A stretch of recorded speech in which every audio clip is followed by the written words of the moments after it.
Halo teman-teman Aulian, di video kali ini Aulian akan sambil bercerita tentang cerita rakyat yang ada di Indonesia. Untuk teman-teman yang belum subscribe, jangan lupa di-subscribe dulu ya, agar teman-teman dapat notifikasi cerita-cerita seru selanjutnya. Terima kasih. Ini dia cerita rakyat Danau Toba. Pada zaman dahulu adalah seorang petani bernama Toba yang menyendiri di sebuah lembah yang landai dan subur. Petani itu mengerjakan sawah dan ladang untuk keperluan hidupnya. Selain mengerjakan ladangnya, kadang-kadang lelaki itu pergi memancing ikan ke sungai yang berada tak jauh dari rumahnya. Setiap dua memancing, mudah saja ikan didapatnya karena di sungai yang jernih itu memang banyak sekali ikan. Elkan hasil pancingannya dia masak untuk dimakan. Pada suatu sore, setelah pulang dari ladang lelaki itu langsung pergi ke sungai untuk memancing.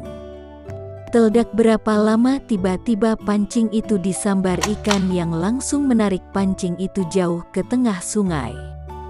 Hati petani itu menjadi gembira, karena dia tahu bahwa ikan yang menyambar pancingnya itu adalah ikan yang besar. Setelah beberapa lama dia biarkan pancingnya ditarik ikan itu ke sana kemari, barulah pancing itu ditariknya perlahan-lahan. Ketika pancing itu disentakkannya, tampaklah seekor ikan besar tergantung dan menggelepar. Gelepar di ujung tali pancingnya. Dengan cepat ikan itu ditariknya ke darat supaya tidak lepas. Sambil tersenyum gembira mata pancingnya dia lepas dan mulut ikan itu. Dia tersenyum sambil membayangkan betapa enaknya nanti daging ikan itu kalau dipanggang. Ketika meninggalkan sungai pulang ke rumahnya, hari sudah mulai senja. Setibanya di rumah, lelaki itu langsung membawa ikan besar hasil pancingannya ke dapur. Ketika dia hendak menyalakan api untuk memanggang ikan itu, ternyata kayu bakar di dapur rumahnya sudah habis. Dia segera keluar untuk mengambil kayu bakar dari bawah kolong rumahnya. Kemudian, sambil membawa beberapa potong kayu bakar, dia naik kembali ke atas rumah dan langsung menuju dapur.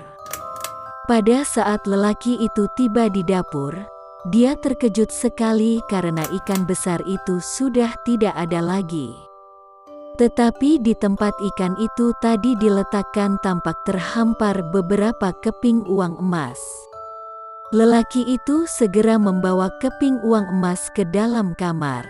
Ketika lelaki itu membuka pintu kamar, tiba-tiba darahnya tersirap. Di dalam kamar itu berdiri seorang perempuan cantik dengan rambut panjang terurai.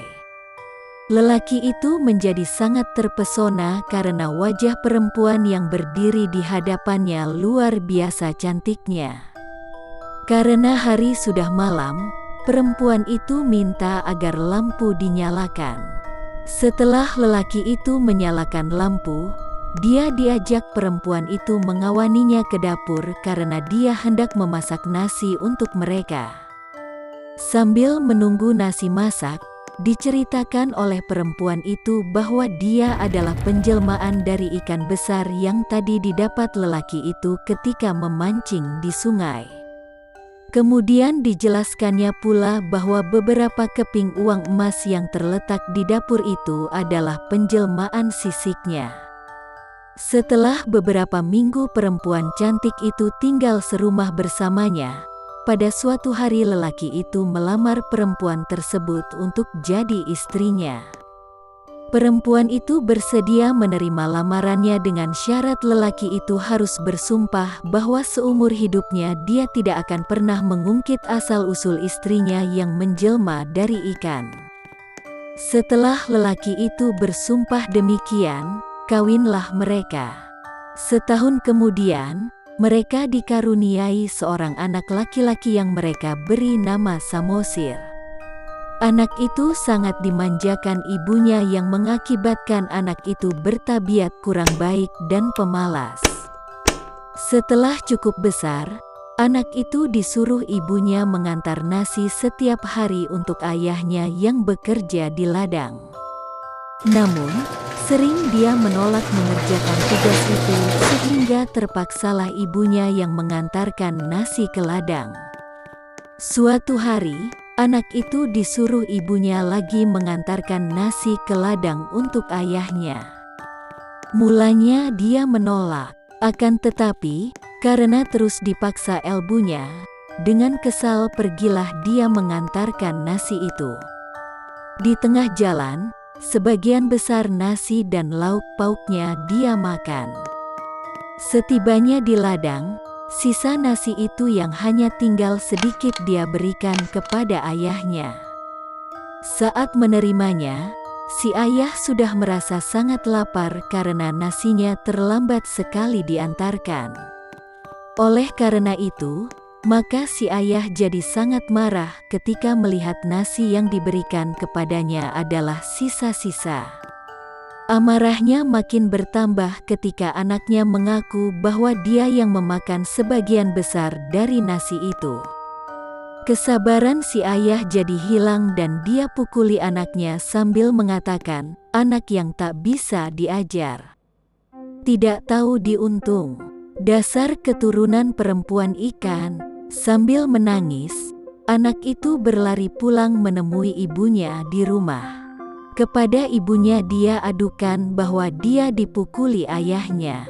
Semua kata-kata cercaan ayahnya kepadanya dia ceritakan pula. Mendengar cerita anaknya itu, si ibu sedih sekali, terutama karena suaminya sudah melanggar sumpahnya dengan kata-kata cercaan yang dia ucapkan kepada anaknya itu.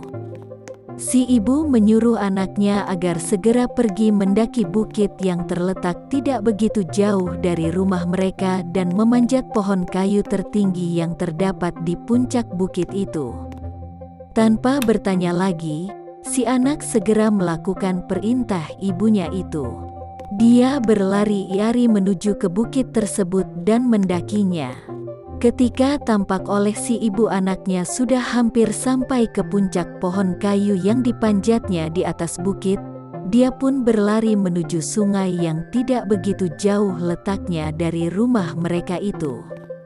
Ketika dia tiba di tepi sungai itu, kilat menyambar disertai bunyi guruh yang menggelegar.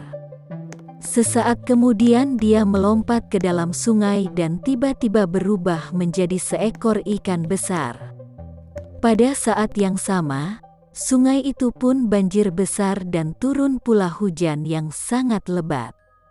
Beberapa waktu kemudian, air sungai itu sudah meluap kemana-mana dan tergenangiah lembah tempat sungai itu mengalir. Paktoba tak bisa menyelamatkan dirinya, ia mati tenggelam oleh genangan air. Lama kelamaan, genangan air itu semakin luas dan berubah menjadi danau yang sangat besar yang di kemudian hari dinamakan orang Danau Toba. Sedang pulau kecil di tengah-tengahnya diberi nama Pulau Samosir. Terima kasih teman-teman sudah simak cerita dalam video ini.